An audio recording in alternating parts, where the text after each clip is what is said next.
Eder. Mac.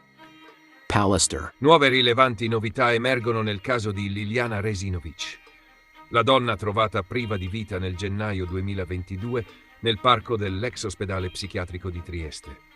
Secondo quanto riportato da fonti della trasmissione Chi l'ha visto, la frattura riscontrata alla vertebra T2 non sarebbe stata causata dal preparatore anatomico, come da lui ipotizzato inizialmente.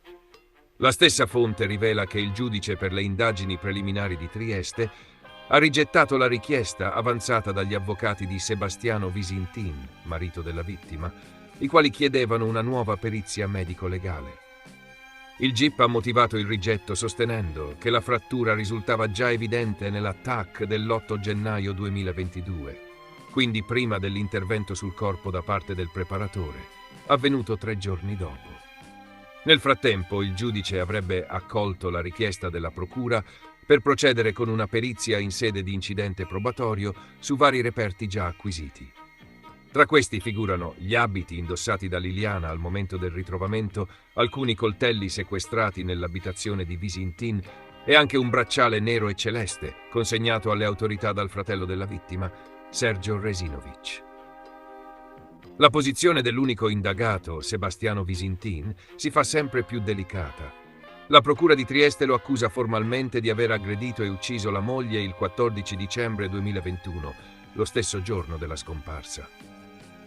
Secondo l'impianto accusatorio, l'omicidio sarebbe avvenuto nel parco dell'ex OP nei pressi di via Weiss, luogo dove il corpo è stato poi rinvenuto quasi un mese dopo, il 5 gennaio 2022.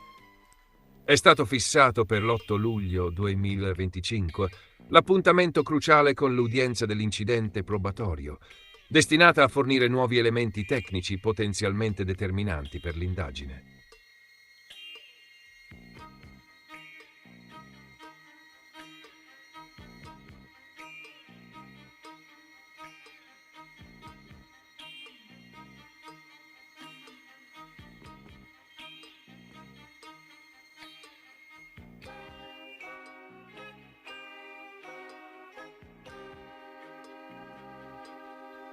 Quindi, come previsto, Jack, lo squartatore poi denunciato dal fratello di Liliana Sergio, si è messo in mezzo o per mitomania o per fare un favore a qualcuno.